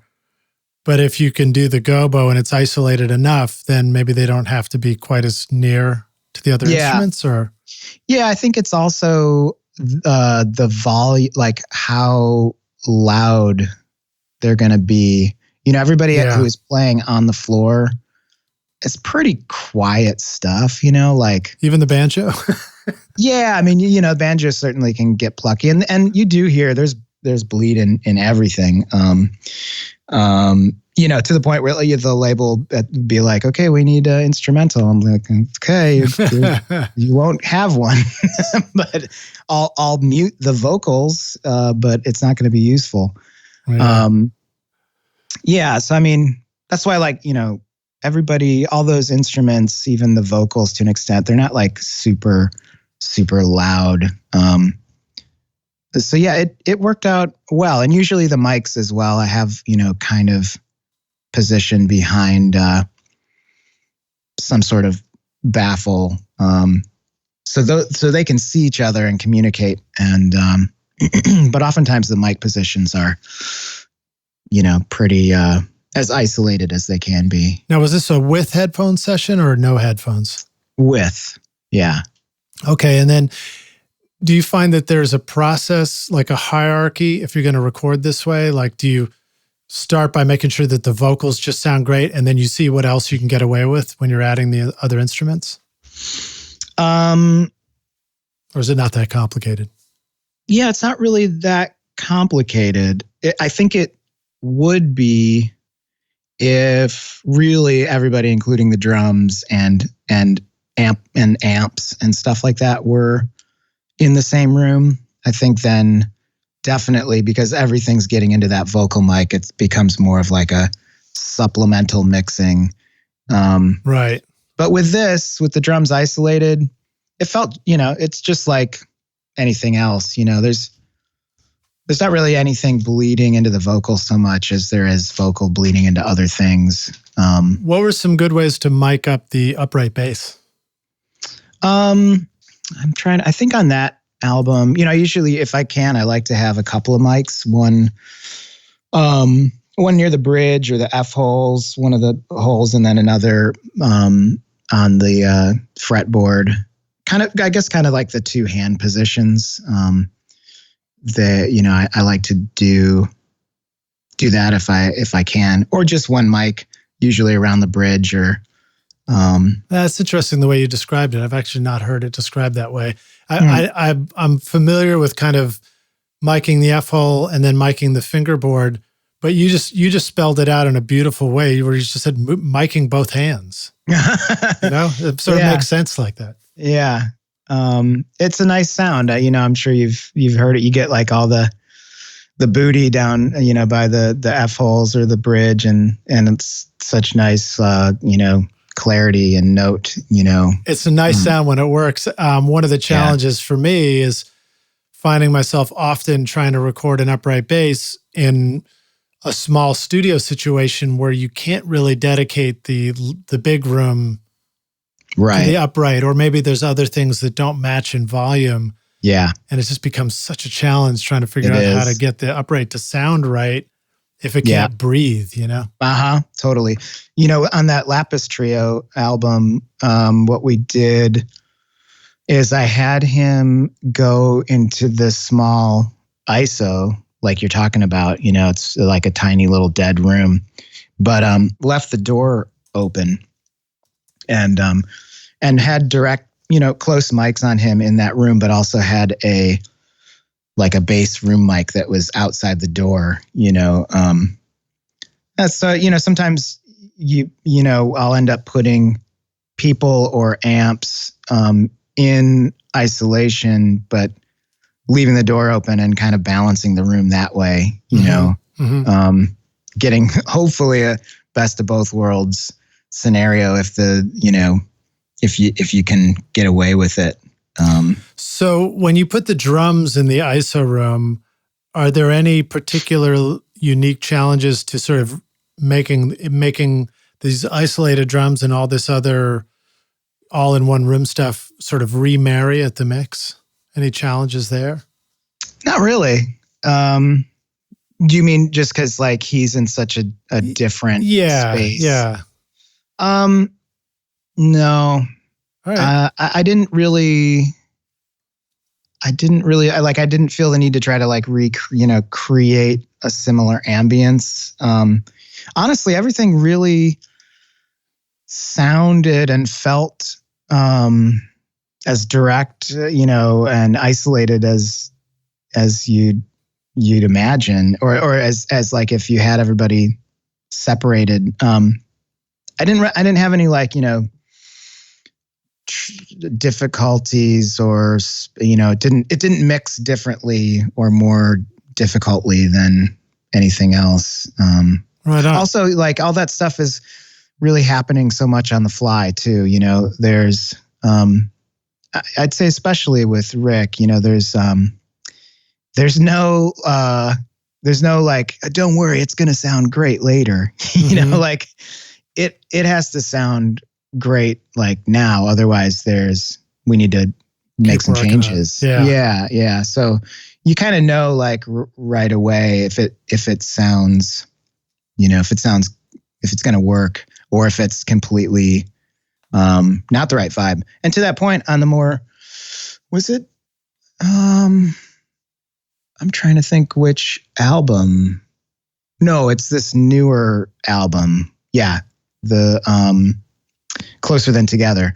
We, to your exact question, this time for that more recent album that came out the end of last year, I think, or beginning of this year.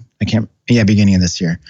I had Mike, the drummer, in a big, like an ISO room, a different one that didn't exist on the previous record that had been built since. But it was kind of similar in that it's not a super big room. You're not getting a huge like room sound by any means. It's a tight, dry thing.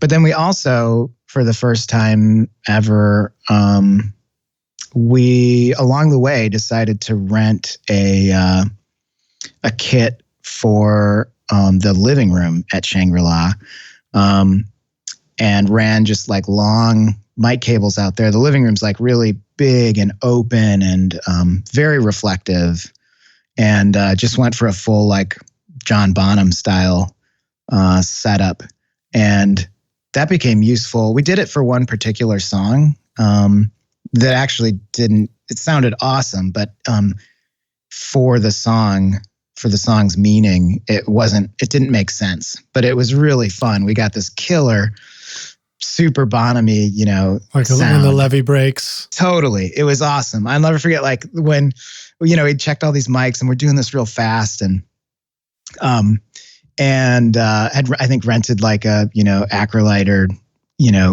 got the whole sort of vintage, D19, D20, set this whole thing up. So big ribbon, far away room mics. And we never we'd scratched the mics and heard the like kit a little bit. And then we just rolled the song like, okay, let's try it out. And then we got to the part where the kit comes in and me and Rick looked at each other like, whoa, it sounded awesome.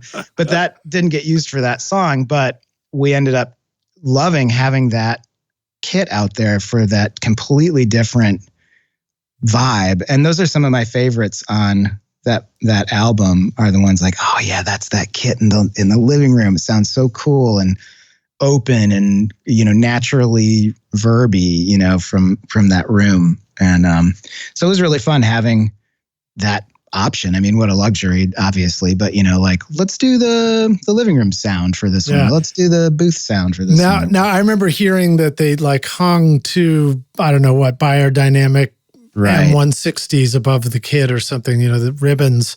Did you try and did you do something similar for the miking technique, or was it more like just the sound was similar, but the mics were something else? Well, we did this quickly, made some calls, got a kit, got a couple mics. I think I did the Glyn Johns 87. Okay. And you guys would rent, you guys might typically rent mics along with the kit? Yeah. I mean, they'd be coming from different, companies, but yeah.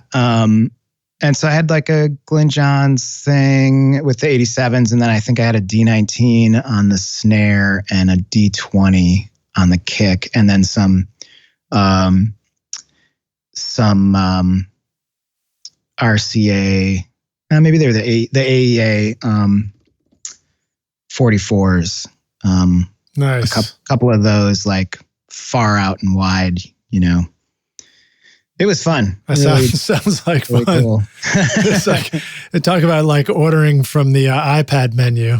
I know. Yeah, it's pretty bizarre. That's great. Amazing. Do you feel like the time you spent watching YouTube videos, trying out mix tricks, and tweaking version after version of your mixes has gotten you nowhere? Have you been looking for a simple, straightforward, step-by-step process for creating a pro mix that won't take years to learn? What if you could have a Grammy-winning mix engineer who understood all your mixing struggles and could coach you through them? If you struggle with any of these questions, then the Ultimate Mixing Masterclass is just for you. Now you can discover the proven step-by-step mix system from Grammy-winning mixer Craig Alvin for consistently creating a pro-quality mix from your home studio that will sound amazing everywhere. Here are just some of the things students are saying about the Ultimate Mixing Masterclass. Absolutely the most informative and helpful block of information and mentoring on the mix process I have ever been a part of. That was like sitting behind a mix engineer for years, watching and picking up tips along the way, condensed into a 6 to 7 hour lesson. David P. Thanks for a great session, dude. Just when I needed the inspiration. John F. A true feat of greatness. It was really life-changing and worth way more than I paid. Mark R. I've literally watched it 2 times at length, taken a plethora of notes, then combed back over some sections even more. You guys really knocked it out of the park on this one, and it was so incredibly eye-opening and useful immediately. What else can I say? Shane J. Amazing masterclass with Craig Alvin. My biggest takeaway was the concept of adding a subtle combination of distortion and compression to achieve a buttery cohesion in the sound. But there is so much more. Steve K. Listen, I appreciate you listening to this podcast, and I know you're trying to make your best record ever. But when you're ready to take your mixes to Grammy-winning quality, then you're ready for UltimateMixingMasterclass.com. So we're coming up near the end, but let me ask you, just share with us a story about working on Anchorman and doing these great Will Ferrell movies. Yeah. What's your involvement with that? Do you have any good Will Ferrell stories you want to share with us? Absolutely. He's awesome, and worked with him a bunch of times. Recorded him many times, singing, and he's definitely like, I'm so used to like famous musicians and stuff, and keeping my cool and not being like nerdy, fan guy or anything like that. Right. And just pretending like, of course, that's Bob Dylan. No big deal. Keep it cool, Dana, Will Ferrell, I remember like he walked in the studio the first day, and I of course not out loud, but inside I noticed that I had such a different reaction. I was like, that's Will Ferrell. Oh my gosh. You had like the like the goofy laugh or something. Totally. And then, I'm like an hour later, like eating tacos with him and chatting about, Chicago or something. Nice, man. So yeah, all that stuff is through a company called Beacon Street Studios in Venice. My wife and I have been working with them for a long time. I don't know, 10, 15 years. It's a great family community. We're very close with them. They do music for commercials and film soundtracks and basically all kinds of stuff, music for picture. And we also do albums there too. We have a label and production company and stuff for more album related stuff. So anyway, the first time working with him was that Casa De Mi Padre movie, which is a total like cult. Hilarious. Yeah. I don't know if you know about it, but it's Will Ferrell. The whole movie's in Spanish, subtitled and subtitled in English, and it's a trip. It was so much fun working on all that. I actually haven't seen that one. I got to go watch that one. Yeah, it's pretty hilarious. And then the Anchorman 2, that was really, really fun. Obviously much bigger budget and ordeal. And like, on the Casa De Mi Padre one, we recorded everything at Beacon Street, including, strings and all the beautiful like orchestral stuff. Came out awesome. But then the Anchorman 2, was full like scoring stage and, much bigger orchestra. And I went to, I just thought of a story. We went to Atlanta to record all those guys, all the main stars. And there were several like musical numbers, some which are in the movie, some which aren't. Afternoon Delight, right? Yeah, like that type of stuff for the sequel.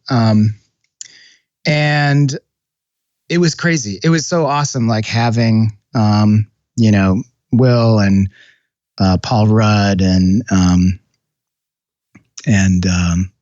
David Koechner, and like having the whole, cast right in front of me, all singing, playing off each other, riffing. And then, like behind me I was at the console with my buddies.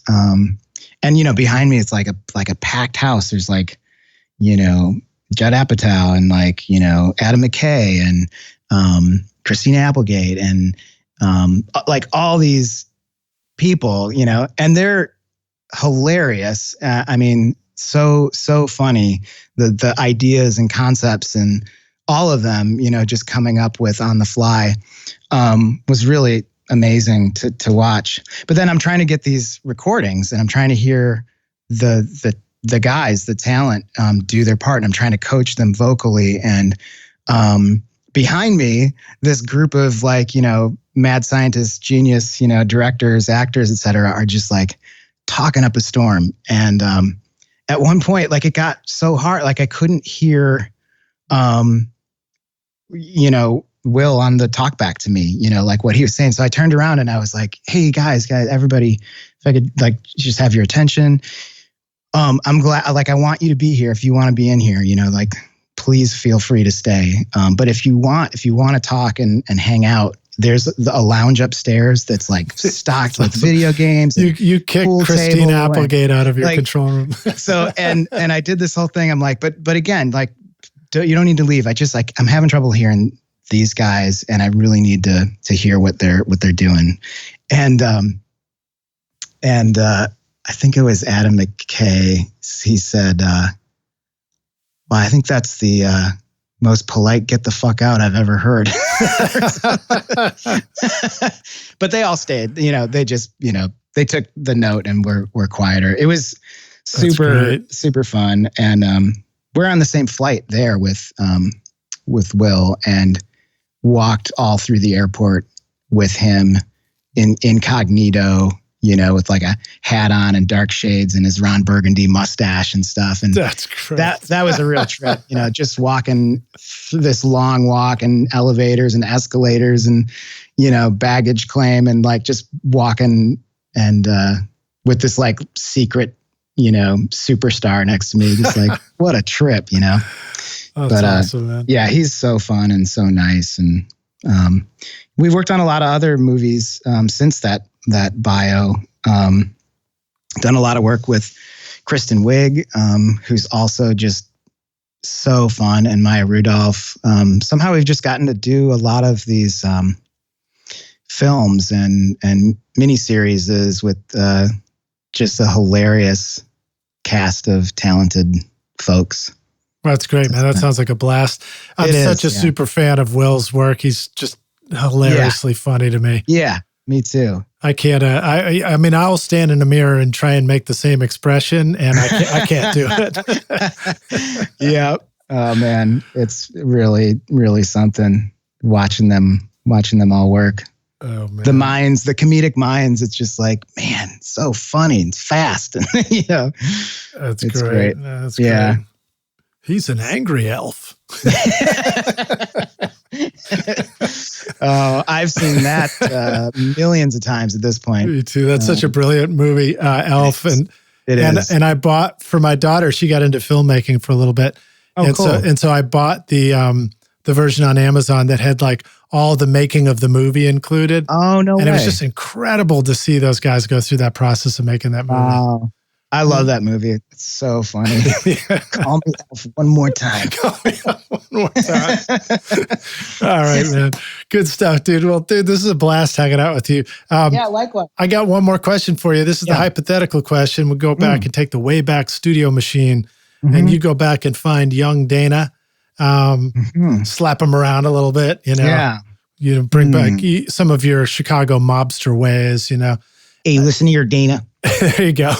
Teach you a thing or two about recording. That's right. You say, I want to teach you a thing or two about, you know, here's the single most important thing you need to know to be a rock star at the studio yourself one day. It's called gain staging. I don't know if you heard about this. It's a gain staging thing. That's good, man. Well done, dude. Wait, who is that? I can't conjure up the name, but I know exactly who that is. Oh, I'm just doing my my Chicago accent, which I love. I love a lot of family and friends live there, and some of them, my older brother included, have just the best accents. Right on. That was a good one. Brings me joy. So what advice would you go back and give yourself other than gain staging? Well, always be recording. You know, listen. better to listen than to talk.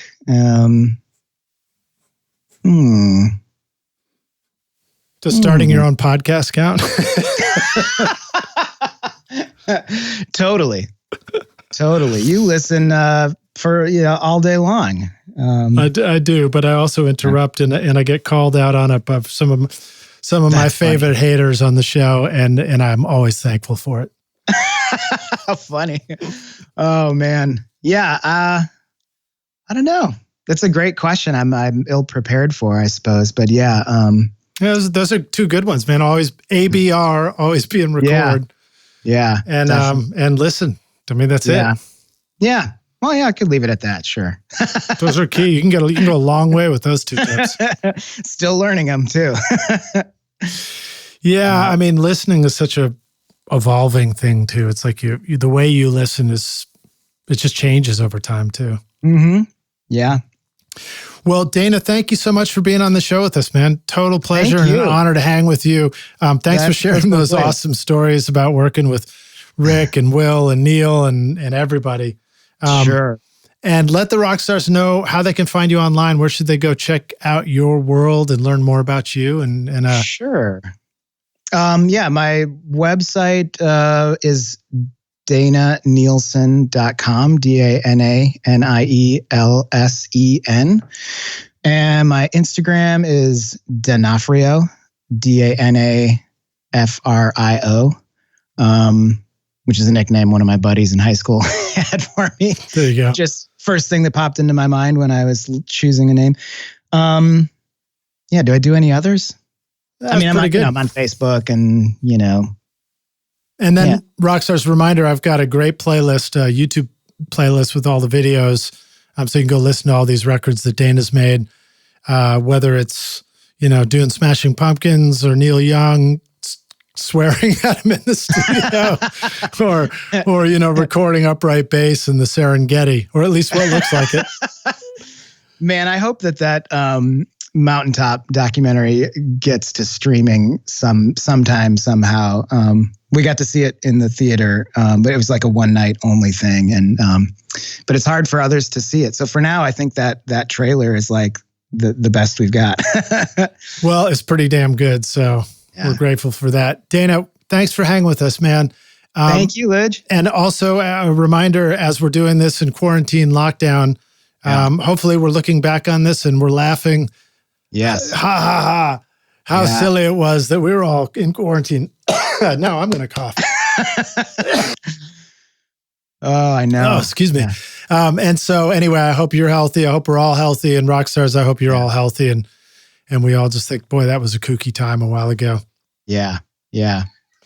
Couldn't have said it better. Thanks, man. I look forward to meeting you in person. Hopefully we'll cross paths when I'm out in LA. And then, let me know. Just let me know how I get Rick on the show too. You know it. All right, man. Well, thank you so much. It's been a treat chatting, and yeah, hanging out. Thanks, man. Talk to you soon, dude. Cheers. All right. Take care, Ledge. Bye.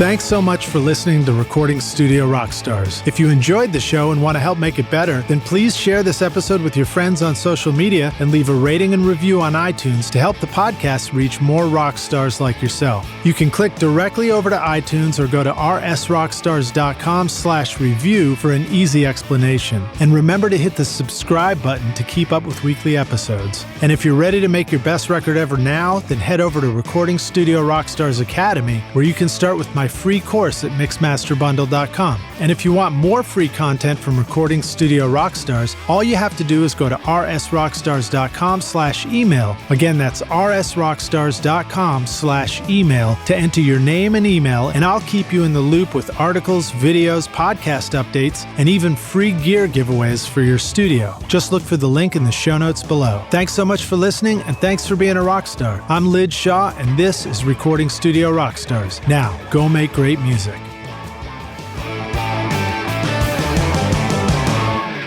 Recording Studio Rockstars would like to give a big thank you to our amazing sponsors who help make this episode possible. OWC, Jay-Z Microphones, PreSonus, Spectra 1964, and API Audio. You will find links to all these wonderful sponsors in our show notes. These are all things I highly recommend for your studio. They're going to help you make your best record ever. So thanks so much for listening, and we'll see you in the next episode. Cheers.